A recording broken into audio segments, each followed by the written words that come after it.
এইবাৰ মহাজোঁটে যিহেতু উজনি অসমত প্ৰায় 20খন আসন পাব গৈ আছে, তাত 15খন আসন ছাৰপ্লাছ হৈ আছে। 15খন আসন ইফালে 15খন ছাৰপ্লাছ আৰু সিফালে হাগ্ৰামা মহিলাৰীৰ মই অতি কমেও যদি 8খন আসন ধৰোঁ, তথাপিতো 23খন আসন আমাৰ ছাৰপ্লাছ হৈ আছে। 62ৰ পৰা 23খন আসন বেছিয়ে হৈ আছে। আপোনালোকৰ অংক মানে মহাজোঁটৰ চৰকাৰ। নিশ্চিতভাৱে অসমত মহাজোঁটৰ চৰকাৰ অসমীয়া ৰাইজে এইবাৰ প্ৰতিষ্ঠা কৰিব। স্বাগতম জনাইছোঁ ডবকা লাইভৰ সমূহ দৰ্শকক। আজি আমাৰ এই অনুষ্ঠানত উপস্থিত আছে কেন্দ্ৰীয় যুৱ মৰ্চাৰ সভাপতি AUDFৰ জহিৰুল ইছলাম ডাঙৰীয়া। আপোনাক আমাৰ এই অনুষ্ঠানলৈ স্বাগতম জনাইছোঁ। নমস্কাৰ। এই সমীক্ষাটোৰ কিছু গৰ্বৰ আছে। প্ৰথম কথা, আমাৰ যিখিনি খবৰ আছে, আমাৰ হাতত যিখিনি তথ্য পাতি আছে বা আমাৰ যিখিনি মানুহ আপাৰ আছামত আছে আৰু এই অসমৰ প্ৰতিখন সমষ্টিত কম বেছি পৰিমাণে আমাৰ মানুহ আছে। তো আমাৰ সূক্ষ্ম সমীক্ষাৰ ভিত্তিত এইবাৰ এই 47খন আসনৰ ভিতৰত মহাজোঁটে অতি কমেও 20খন আসন দখল কৰিবৰ কাৰণে সক্ষম হ'ব। আৰু এই 20খন আসন দখল কৰা মানে অসমত মহাজোঁটৰ চৰকাৰখন এক প্ৰকাৰ নিশ্চিত হোৱা। ইতিমধ্যে দ্বিতীয় পৰ্যায়ৰ বাকী যিসমূহ নিৰ্বাচন প্ৰচাৰ কেনেধৰণে চলি আছে প্ৰচাৰ? দ্বিতীয় আৰু তৃতীয় পৰ্যায়ৰ নিৰ্বাচন প্ৰচাৰ সমান্তৰালভাৱে চলি আছে আৰু এই দ্বিতীয় আৰু তৃতীয় পৰ্যায়ৰ নিৰ্বাচনতো মহাজোঁটে অভূতপূৰ্ব সাফল্য লাভ কৰিব। প্ৰথম পৰ্যায়ৰ নিৰ্বাচনত বিজেপিয়ে বিজ্ঞাপন দিব লগা হৈছে নিউজ পেপাৰত। আপোনালোকে দেখিছে প্ৰতিখন নিউজ পেপাৰত তেওঁলোকে হেডলাইন টাইপ এটা বিজ্ঞাপন দিছে। তাৰ মানে কি? তাৰ মানে যে উজনিত তেওঁলোকৰ অৱস্থাটো বেয়া। এই বিজ্ঞাপনৰ জৰিয়তে দ্বিতীয় পৰ্যায় আৰু তৃতীয় পৰ্যায়ৰ ভোটাৰক প্ৰভাৱিত কৰিবৰ কাৰণে এক কৌশলী বিজ্ঞাপন তেওঁলোকে প্ৰচাৰ কৰিছে। তেওঁলোকৰ অৱস্থা যদি ইমান ভাল হ'লহেঁতেন তেতিয়াহ'লে এই কৌশলী বিজ্ঞাপনৰ জৰিয়তে মানুহক মেনিপুলেট কৰিবৰ কাৰণে চেষ্টা নকৰিলেহেঁতেন। প্ৰথম কথা হ'ল যে উজনিত তেওঁলোকৰ অৱস্থা বেয়া হোৱাৰ মূল কাৰণ কি? উজনিত তেওঁলোকৰ অৱস্থা বেয়া হোৱাৰ মূল কাৰণ হ'ল যে বিজেপি চৰকাৰখন যেতিয়া 2016ত অসমত আহিছিলে তেতিয়া আপোনালোকে জানে প্ৰায় 376 তেওঁলোকে প্ৰমিছ কৰিছিলে অসমৰ ৰাইজক, প্ৰতিশ্ৰুতি দিছিলে। আৰু আজি যদি আপুনি সূক্ষ্মভাৱে বিশ্লেষণ কৰে তেতিয়া এই 376 প্ৰতিশ্ৰুতিৰ ভিতৰত 25% তেওঁলোকে ফুলফিল কৰিব নোৱাৰিলে। আৰু যি 5টা প্ৰতিশ্ৰুতি তেওঁলোকে দিছিলে অসম চুক্তি ৰূপায়ণকে আদি কৰি কাগজ কল প্ৰধান যি 5টা জাতীয় সমস্যাৰ ওপৰত তেওঁলোকে দিছিলে, সেই সমস্যাবোৰত সম্পূৰ্ণভাৱে তেওঁলোকে ওলোটা খৰ মাৰিলে। অসম চুক্তি ৰূপায়ণৰ কথা কোৱা সেই বিজেপিৰ চৰকাৰ, বিজেপিৰ দলে পৰৱৰ্তী সময়ত অসমৰ মানুহে নিবিচৰা স্বত্তেও জাতিধ্বংসী আইন এখন অসমীয়া মানুহৰ ওপৰত জাপি দিলে। যিটো অসমৰ মানুহে হাড়ে হিমজে কোনোদিন বিচৰা নাছিল যে জাতিধ্বংসী আইনখন অসমীয়া মানুহৰ ওপৰত জাপি দিয়ক আৰু অসমৰ ভাষা, কলা, কৃষ্টি, সংস্কৃতি এই সকলোবোৰ বিলুপ্ত হওক। বিজেপিৰ চৰকাৰখনে নাগপুৰৰ মৌন আগ্ৰাসনৰ জৰিয়তে অসমৰ যিটো সাতামপুৰুষীয়া সংহতি আছে, ঐক্য আছে, সম্প্ৰীতি আছে আৰু বিশেষকৈ হাজাৰ বছৰীয়া অসমৰ যিটো কলা কৃষ্টি, এই কলা কৃষ্টি নাগপুৰীয়া সংস্কৃতিৰ জৰিয়তে গেৰুৱাকৰণ কৰি আমাৰ নিজৰ সংস্কৃতিক তেওঁলোকে ধ্বংস কৰাৰ এক পৰিকল্পনা গ্ৰহণ কৰিছে, যিটো অসমীয়া মানুহে বিজেপিৰ প্ৰচাৰ অভিযানত দেখা গৈছে প্ৰায়ভাগ বিজেপিৰ নেতা কৰ্মী, কেন্দ্ৰীয় সমিতিৰ নেতা কৰ্মীয়ে প্ৰচাৰ অভিযানত দেখা গৈছে বদৰুদ্দিন আজমলক মূল ইছ্যু হিচাপে লৈছে। বিজেপিৰ দলৰ প্ৰচাৰ অভিযানত দেশৰ প্ৰধানমন্ত্ৰীকেই আদি কৰি গৃহমন্ত্ৰী, দেশৰ প্ৰতিৰক্ষা মন্ত্ৰীৰ পৰা আদি কৰি মানে কিমানজন আৰু দেশৰ প্ৰধানমন্ত্ৰী যে কিমানবাৰ আহিল সেইটো আমি হিচাপ কৰা বাদ দিছোঁ। এই কথাটো প্ৰমাণ কৰে যেতিয়া অসমৰ বিপদ আছিলে, যেতিয়া অসমীয়া মানুহৰ বিপদ আছিলে তেতিয়া কিন্তু নৰেন্দ্ৰ মোদীৰ অসম ভ্ৰমণ কৰাৰ সময় নাছিলে। নিৰ্বাচন আহিছে, এই মুহূৰ্তত নৰেন্দ্ৰ মোদী পাৰিলে দিনত দুবাৰকৈ অসমত আহি আছে। তাৰ মানে হ'ল যে এই মুহূৰ্তত 2021 চনত বিজেপিৰ অসমৰ পৰা যে উৎখাত হ'ব এই কথাটো দিল্লীয়ে গম পাইছে। আৰু বিজেপিক উৎখাত কৰাৰ ক্ষেত্ৰত বদৰুদ্দিন আজমলৰ যে এক সক্ৰিয় ভূমিকা আছে, এক শক্তিশালী ভূমিকা আছে, এই কথাটো দিল্লীয়ে উমান পাইছে। যাৰ কাৰণে তেওঁলোকে আজমল চাহাবক বাৰম্বাৰ আক্ৰমণ কৰি আছে। আৰু এই মহাজোঁটত যাতে আজমল চাহাবক আক্ৰমণ কৰি আজমল চাহাবৰ ইমেজক এক বিকৃতকৰণ কৰি মহাজোঁটত যাতে এক খুঁত লগাব পাৰি, তাৰ কাৰণে বিজেপিয়ে নাগপুৰ আৰু দিল্লীত কৌশল ৰচনা কৰিছিলে। আৰু সেই কৌশলৰ ভিত্তিত তেওঁলোকে অসমত আহি আজমল চাহেব, মহাজোঁট এই সকলোবোৰক লৈ বিভিন্ন ধৰণৰ মন্তব্য কৰিছিল। কিন্তু অসমীয়া ৰাইজ পলিটিকেলি এৱেৰ হৈছে এতিয়া। অসমীয়া ৰাইজে জানে যে ৰাজনীতি কোনফালে গৈ আছে আৰু কিয় গৈ আছে। গতিকে অসমীয়া ৰাইজে তেওঁলোকৰ এই মিছা কথাবোৰক তেওঁলোকে অসমীয়া ৰাইজে আওকাণ কৰিলে আৰু মহাজোঁটৰ পক্ষত অসমীয়া ৰাইজে আহিছে। প্ৰথম কথা হ'ল এইজন আমাৰ দেশৰ প্ৰধানমন্ত্ৰী, চাব দেই, যিজন দেশৰ প্ৰধানমন্ত্ৰী আজিৰ পৰা 4 দিন আগত বাংলাদেশত গৈ ক'লে যে বাংলাদেশৰ মুক্তি যুঁজত হেনো তেওঁ অংশগ্ৰহণ কৰিছিলে আৰু তেওঁ জেলো খাইছিলে। এতিয়া আমাৰ সাধাৰণ মানুহ হিচাপে সাধাৰণ প্ৰশ্ন যে বাংলাদেশৰ মুক্তিযুঁজত যদি অংশগ্ৰহণ কৰিছিলে দেন ৱেল এণ্ড গুড। আৰু সেই সময়ত আমাৰ যিমানখিনি জানো ভাৰত চৰকাৰে সেই সময়ত বাংলাদেশক পূৰ্ণ সমৰ্থন কৰিছিলে বাংলাদেশ বিভাজনৰ ক্ষেত্ৰত। তো মোদী ডাঙৰীয়াই আন্দোলন ক'ত কৰিছিলে আৰু তেওঁক এৰেষ্ট কোনে কৰিছিলে, পাকিস্তানে কৰিছিলে নে বাংলাদেশে কৰিছিলে, ভাৰত চৰকাৰে কৰিছিলে? এইটো আমাৰ অলপ জানিবৰ মন আছিলে। গতিকে এই কথাবোৰ পৰৱৰ্তী সময়ত স্পষ্ট হ'লে ভাল আছিলে। পিছৰ পৰ্যায়ত আমি কালি গম পালোঁ, তেওঁলোকৰ কোনোবা এজনে ক'লে যে না, অটল বিহাৰী ডাঙৰীয়াক বাংলাদেশৰ সেই মুক্তিযুঁজাৰুৰ সময়ত তেওঁ যিহেতু সক্ৰিয় ভূমিকা এটা আছিলে, যাৰ কাৰণে তেখেতক এটা পুৰস্কাৰ দিব বিচাৰিছিলে, এক সন্মান জনাব বিচাৰিছিলে, সেইটো ল'বৰ কাৰণে নৰেন্দ্ৰ মোদী ডাঙৰীয়া ঢাকালৈকে গৈছিলে। আৰু যদি ঢাকালৈকে আপুনি সন্মান ল'বৰ কাৰণে গৈছিলে, তেতিয়াহ'লে মুক্তিযুঁজত অংশগ্ৰহণ কৰি জেল খাটাৰ কথা কিয় ক'লে? তো এই টাইপৰ কথা বতৰাবোৰৰ জৰিয়তে বিজেপি দলৰ ভাৱমূৰ্তি আৰু তেওঁলোকৰ যি প্ৰতিশ্ৰুতি আৰু তেওঁলোকৰ কোৱা আৰু কৰাৰ মাজত যে এক হিউজ ডিফাৰেঞ্চ আছে, এই কথাবোৰ অসমীয়া ৰাইজে, ভাৰতবৰ্ষৰ ৰাইজে বুজি আছে। মহাজোঁটত অংশগ্ৰহণ নাই AJP আৰু ৰাইজৰ দলত, বিজেপিৰ বি টিম হিচাপে প্ৰায় অভিযোগ উঠিছে। আপুনি এইটো অসমীয়া ৰাইজৰ, অসমৰ ৰাইজৰ এক সাংঘাতিক ধৰণৰ প্ৰশ্ন আছে। আপুনি চাব দেই, AJP আৰু ৰাইজৰ দলে এনেকুৱা অসমৰ কিছু সংখ্যালঘু সমষ্টিত, য'ত সংখ্যালঘুৰ নিৰ্ণায়ক ভূমিকা গ্ৰহণ কৰে, তাত কিছুমান সমষ্টিত AJPও প্ৰাৰ্থিত্ব প্ৰদান কৰিছে, ৰাইজৰ দলেও প্ৰাৰ্থিত্ব প্ৰদান কৰিছে। কিন্তু আপুনি মই সকলোৱে জানিছিলোঁ যে AJP আৰু ৰাইজৰ দলৰ মাজত মিত্ৰতা হৈছে আৰু তেওঁলোকে মিত্ৰতাৰ ভিত্তিত নিৰ্বাচন খেলিব। কিন্তু আপুনি যদি বাকী সমষ্টিবোৰ বাদ দিয়ক, অসমৰ সংখ্যালঘু বহুল সমষ্টি কেইটামানত AJP আৰু ৰাইজৰ দলে তাত নিজাববীয়াকৈ দুটা পলিটিকেল পাৰ্টীয়ে প্ৰাৰ্থী প্ৰদান কৰিছে। এতিয়া আমাৰ প্ৰশ্নটো হ'ল, যদি আপোনালোকৰ মিত্ৰতা হৈছিলে, তেতিয়াহ'লে সেই মিত্ৰতা অনুসৰি আপোনালোকে বহু সমষ্টিত প্ৰাৰ্থিত্ব উঠাই লৈছে, তেতিয়াহ'লে আকৌ বহু সমষ্টিত আপোনালোকে দুটা দলে তাতে প্ৰাৰ্থিত্ব প্ৰদান কৰি কাৰ ভোট বিভাজন কৰিব বিচাৰিছে?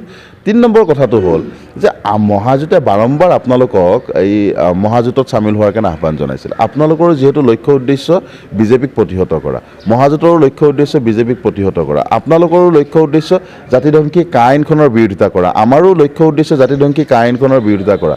আপোনাৰো লক্ষ্য হ'ল অসমীয়া ভাষা, কলা, কৃষ্টি, সংস্কৃতি, অসমীয়াত্বক ৰক্ষা কৰা, আমাৰো লক্ষ্যহে একেটাই। যদি পথ একেটাই, লক্ষ্য একেটাই, লক্ষ্যস্থান এটাই, তেতিয়াহ'লে আপুনি বাৰম্বাৰ আহ্বান জনোৱাৰ পিছতো আপোনালোকে বক্ৰপথেৰে গতি কিয় কৰিলে? এই সকলোবোৰ প্ৰশ্ন ৰাইজৰ মনত আছে আৰু এই ক্ষেত্ৰত কিছু প্ৰশ্নও তেওঁলোকৰ প্ৰতি নথকা নহয়। সাধাৰণ মানুহে এই প্ৰশ্নবোৰ কৰিব, নিৰ্বাচনৰ পিছত কৰিব, যে আপাৰ আছামত আপোনালোকে অসমীয়া মানুহৰ, বিশেষকৈ অসমীয়া জাতীয়তাবাদ আপোনালোকে য'ত ষ্ট্ৰংভাৱে শক্তিশালীভাৱে প্ৰতিষ্ঠা হয়, সেইটো কোনখিনি? উজনি অসমৰ মানুহৰ মাজত, মূল সুঁতিৰ অসমীয়া মানুহৰ মাজত, এইসকলৰ মাজত অসমীয়া জাতীয়তাবাদটো ষ্ট্ৰংভাৱে প্ৰতিষ্ঠা হৈ আহিছে। ইতিহাস তাৰ সাক্ষী আছে। তেনে ক্ষেত্ৰত অসমীয়া জাতীয়তাবাদ আৰু শক্তিশালীভাৱে প্ৰতিষ্ঠা হোৱাটো আমিও বিচাৰোঁ, যে অসমত অসমীয়া সত্তা জীয়াই থাকক, অসমীয়া জাতীয়তাবাদ জীয়াই থাকক, আৰু এই জাতীয়তাবাদৰ জৰিয়তে অসমৰ ভাষা, কলা, কৃষ্টি, সংস্কৃতি সকলোবোৰ সংৰক্ষিত হৈ অসমীয়া এক বৃহত্তৰ অসমৰ ভিত্তিত প্ৰতিষ্ঠা হৈ পেলাই বিশ্বৰ বুকুত থিয় হওক, এই কথাটো আমিও বিচাৰোঁ। কিন্তু আপোনালোকে এই শক্তিশালী জাতীয়তাবাদ প্ৰতিষ্ঠা কৰিব গৈ পেলাই নিৰ্বাচন কেন্দ্ৰিক যুঁজৰ জৰিয়তে আপোনালোকে গৈ পেলাই সংখ্যালঘু বহুল পদ্ধতি সমষ্টিকেইটাতহে কিয় বাৰম্বাৰ আপোনালোকে দুটা দলে যুঁজ দি পেলাই তাত ভোট বিভাজন কৰিবৰ কাৰণে লাগিছে? এই কথাবোৰৰ প্ৰশ্ন, বৃহৎ সংখ্যক প্ৰশ্ন আছে। পৰৱৰ্তী সময়ত ৰাইজে এই কথাবোৰ বিচাৰ বিশ্লেষণ কৰিব। কা আন্দোলন চৰকাৰে বলবৎ কৰিছে, বিজেপি চৰকাৰে, কিন্তু এই কাখন বলবৎ বিজেপি চৰকাৰে কৰিছে বুলি ভোট নিবিচাৰে কিয়? বিজেপি চৰকাৰখন এখন স্বৈৰাচাৰী, অত্যাচাৰী, ফেচিষ্ট, আৰু মই আজিৰ তাৰিখত যদি ক'ব যাওঁ, এইখন এখন নীলাজ চৰকাৰ। এই চৰকাৰখনে যেতিয়া অসমীয়া মানুহে কা আইন নামানো বুলি অসমৰ ৰাজপথত আন্দোলন কৰিলে, শিলদল ভাঙি অসমীয়া মানুহ ওলাই আহিল, সৰ্বানন্দ সোণোৱাল ডাঙৰীয়াই সেই সময়ত শংকিত হ'ল আৰু অসমীয়া ৰাইজক ক'লে, ৰাইজ মোক একশৰীয়া নকৰিব। সেই সৰ্বানন্দ সোণোৱালে ক'লে যে মই অসমীয়া ৰাইজৰ ক্ষতি হ'ব পৰা কাম একো নকৰোঁ। আৰু সেই একেজন সৰ্বানন্দ সোণোৱালে যেতিয়া কা আইন প্ৰযোজ্য কৰা হ'ল, কা আইন বলবৎ কৰা হ'ল, কা আইনৰ ৰুলছ ফ্ৰেম হয়তো 2-এদিনৰ ভিতৰত সকলোবোৰ হৈ উঠিব, এই সময়ত কিন্তু নিশ্চুপ হৈ থাকিল। নহয়, মই প্ৰশ্নটো সুধিছোঁ যে মানে কা বলবৎ বিজেপি কৰিছে, কিন্তু এইটো নিৰ্বাচনী ইছ্যু হিচাপে কিয় লোৱা নাই? বিজেপিটো ক'ব লাগিছিল যে আমি কা বলবৎ কৰিছোঁ। মই তালৈকে আহি আছোঁ। এতিয়া এই সৰ্বানন্দ সোণোৱালে ভাবিছিলে যে অসমীয়া মানুহে সৰ্বানন্দ সোণোৱালৰ মুখখনৰ ফালে চাই, তেখেতৰ আধ্যাত্মিক ভাৱধাৰণাৰ ফালে চাই অসমীয়া মানুহে অন্ধভাৱে তেখেতক সমৰ্থন কৰিব। কিন্তু অসমীয়া মানুহৰ জাতীয় চেতনা আছে, অসমীয়া মানুহৰ ভাষাৰ প্ৰতি মৰম আছে, অসমীয়া মানুহৰ কৃষ্টিৰ প্ৰতি মৰম আছে, সংস্কৃতিৰ প্ৰতি মৰম আছে, যাৰ কাৰণে এই আইনৰ বিৰোধিতা কৰিছে। বিজেপিয়ে ভাবিছিলে যে 2019 চনত আইনৰ বিৰোধিতা কৰাৰ পিছতো বিজেপিয়ে MP নিৰ্বাচনত জিকিছিলে, তেওঁলোক সৰ্বাধিক আসন পাইছিলে আৰু সেই বিশ্বাসত হয়তো তেওঁলোক আছিলে। কিন্তু এতিয়াৰ কথাটো হ'ল যে 2021 চনৰ পৰিৱেশটো সম্পূৰ্ণ সুকীয়া। এই মুহূৰ্তত বিজেপিয়ে ভাবিছে যে আইনৰ কথা কোৱা মানে উজনিত বিজেপিৰ একেবাৰে বিধ্বস্ত হোৱা। তাৰ পিছতো যিহেতু তেওঁলোকৰ বুকুত আছে, তেওঁলোকৰ মনত আছে, তেওঁলোকৰ মগজুত আছে, তেওঁলোকৰ মন মগজুত সেই একেটা বস্তুৰ ক্ৰিয়া কৰি আছে। আইমী বৰুৱাৰ মুখেৰে, পীযুষ হাজৰিকাৰ ঘৈণীয়েক আইনী বৰুৱাৰ মুখেৰে সেই কথাখিনি ওলাই গ'ল, যিটো কথাই উজনি অসমত এক সাংঘাতিক প্ৰতিক্ৰিয়া হৈছে। আৰু এই প্ৰতিক্ৰিয়াৰ ফলত উজনি অসমত যে মহাজোঁটৰ আসন বৃদ্ধি হৈছে, মই যে অলপ আগত আপোনাক ক'লোঁ 20খনৰ অধিক হ'ব বুলি, এই মহাজোঁটৰ আসন বৃদ্ধি হোৱাৰ ক্ষেত্ৰত এই কথাখিনি আইমী বৰুৱাই কোৱাৰ পিছতহে ইমানখিনি হৈছে। যদি সৰ্বানন্দ সোণোৱাল, হিমন্ত বিশ্ব শৰ্মা, ৰঞ্জিত দাসৰ দৰে ব্যক্তিয়ে ক'লেহেঁতেন, তেতিয়া উজনিটো একেবাৰে বিধ্বস্ত হৈ গ'লহেঁতেন, উজনিত একেবাৰে বিধ্বস্ত হৈ গ'লহেঁতেন। মানে উজনিৰ ফলাফলে আপোনালোকক মানে আৰু নিশ্চিত কৰিলে নেকি মহাজোঁটৰ চৰকাৰ হ'ব বুলি? উজনিৰ যি 20খন আসন, উজনিৰ এই 20খন আসনে অসমত মহাজোঁটৰ চৰকাৰখনক 100% নিশ্চিত কৰিছে। মই আপোনাক এটা সৰু উদাহৰণ দিওঁ। 2016 চনত AIUDF দলে নিৰ্বাচন খেলিলে, অকলে নিৰ্বাচনত প্ৰতিদ্বন্দ্বিতা কৰি আসন লাভ কৰিলে 14খন, আৰু কংগ্ৰেছ দলেও তেওঁলোকে আসন লাভ কৰিলে 26খন। কংগ্ৰেছ আৰু AIUDF মিলি পেলাই হৈ গ'ল কিমান? 40খন। আৰু কংগ্ৰেছ AIUDFৰ ভোট ডিভিজনৰ ফলত অসমৰ 22টা সমষ্টিত আমি হাৰিছোঁ। এই 22টা সমষ্টি যদি 40খনৰ লগ কৰি দিয়া যায়, তেতিয়াহ'লে আসন হৈ গৈ 62খন, আল্টিমেটলি গভমেণ্ট। আৰু এতিয়া কি হৈছে, হাগ্ৰামা মহিলাই ডাঙৰীয়া আমাৰ লগত আহিছে। হাগ্ৰামা মহিলাইক যদি অতি কমেও আমি 8ৰ পৰা 9খন আসন দিওঁ, সেই 8ৰ পৰা 9খন আসন আমাৰ লগত প্লাছ হৈ আছে। যোৱাবাৰ কংগ্ৰেছে উজনি অসমত মাত্ৰ 5খন আসন পাইছিলে, আৰু এইবাৰ মহাজোঁটে যিহেতু উজনি অসমত প্ৰায় 20খন আসন পাব গৈ আছে, তাত 15খন আসন ছাৰপ্লাছ হৈ আছে। 15খন আসন, ইফালে 15খন ছাৰপ্লাছ, আৰু সিফালে হাগ্ৰামা মহিলাৰ মই অতি কমেও যদি 8খন আসন ধৰোঁ, তথাপিতো 23খন আসন আমাৰ ছাৰপ্লাছ হৈ আছে। 62ৰ পৰা 23খন আসন বেছিয়ে হৈ আছে। আপোনালোকৰ অংক মানে মহাজোঁটৰ চৰকাৰ? নিশ্চিতভাৱে অসমত মহাজোঁটৰ চৰকাৰ অসমীয়া ৰাইজে এইবাৰ প্ৰতিষ্ঠা কৰিব। এটা অভিযোগ, AIUDF দল সাম্প্ৰদায়িক দল, আপুনি AIUDF দলৰ বিষয়ে কি ক'ব?